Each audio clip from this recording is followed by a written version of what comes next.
પ્રશ્નો આપણે કઈ રીતે લડવા, પ્રજાનો અવાજ વહીવટી તંત્ર સુધી કઈ રીતે પહોંચાડવો, આપણી બનાસકાંઠા જિલ્લાની અનેક સમસ્યાઓ છે.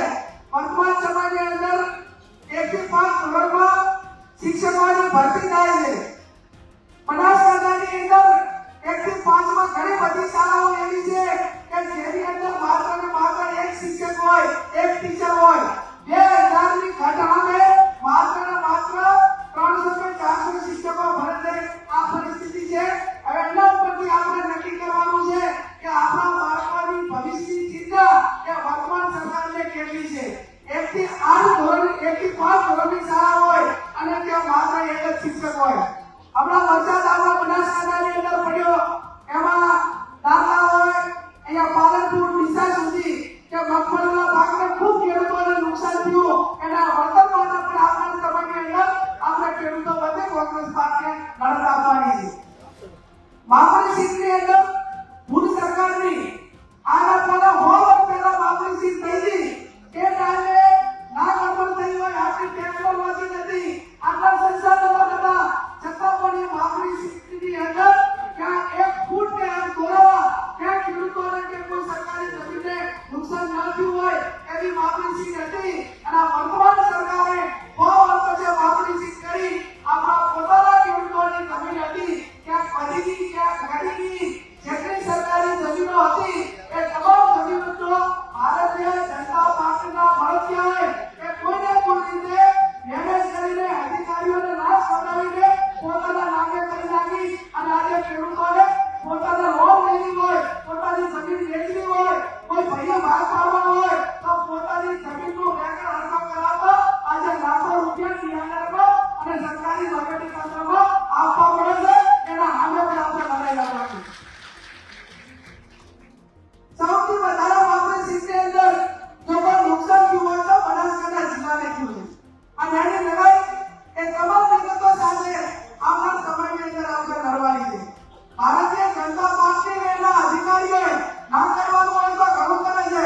આજે આ બનાસકાંઠા જિલ્લો એ બોર્ડરનો જિલ્લો છે અને બોર્ડરના જિલ્લાના હિસાબે હમણાં ભાઈ શ્રી જિગ્નેશભાઈએ એ પીઆઈને અને પોલીસ અધિકારીઓને જે આપણા કોંગ્રેસના કાર્યકરો હોય કે આ પ્રજા હોય એને ધક્કા મારતા હતા અને એમને સ્થળ ઉપર જઈને કીધું કે તારી તાકાત હોય ને તો આ ગુંડેરોને ધક્કા માર, આ પ્રજાને કે લોકોને તમારા માટે ન્યાય માંગાવે એને ધક્કા મારવાની જરૂર નથી.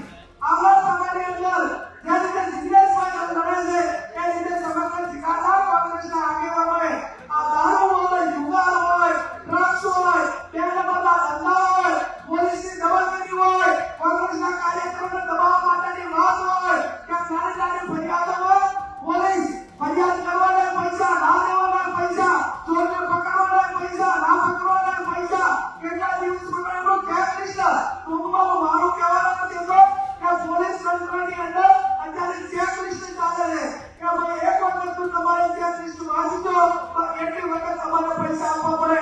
આ પરિસ્થિતિ આગળ પર આવનાર સમયની અંદર હું કહું છું પોલીસ તંત્રને કે તમારું કામ એ કાયદો અને વ્યવસ્થા જાળવવાનું છે. તમારું કામ એ ચૂંટણીઓ ભારતીય જનતા પાર્ટીને જીતાડવાનું, કોંગ્રેસના કાર્યકરોને હેરાન કરવાનું કે આ પ્રજાને ભ્રષ્ટાચાર કરીને ખોટા કેસ કરવાનું નથી.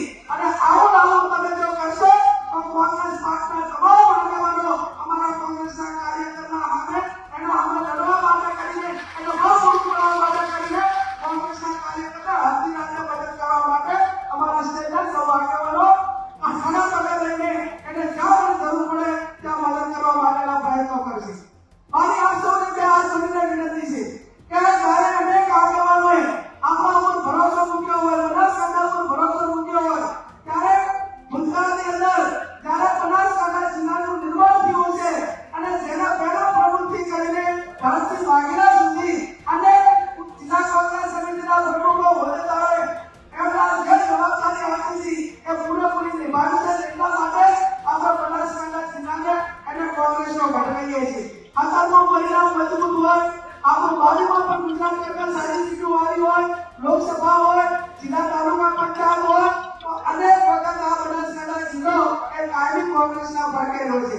અને વર્તમાન જે ગ્રામ પંચાયતોની ચૂંટણી થઈ એ ભલે સિમ્બલ ઉપર ના હોય પણ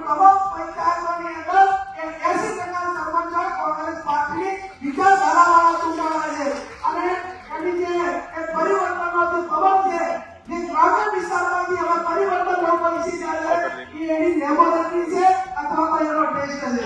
અને આવનાર સમયની અંદર આપ સૌને મારી જે આ જોડીને વિનંતી કે જિલ્લાની તાલુકા પંચાયતની ચૂંટણી એ દિવાળી ઉપર આપણે આવવાની છે અને જિલ્લાના તાલુકા પંચાયતની ચૂંટણીમાં નીચેથી એવા ઉમેદવારો પસંદ કરજો કે થોડા હશે તો ચાલશે, કદાચ પરિણામ થોડા ઘણું વીક આવશે તો ચાલશે, પણ જીત્યા પછી કે મને તો આટલા આપે છે અને મને તો આવું મત આપે છે ને એ લોકો જોડે પાર્ટી જોડે ગદ્દારી કરે એવા લોકોને નાસુક લાગે એવાની ભલામણ ના કરતા એની પણ આપણને મારી વિનંતી.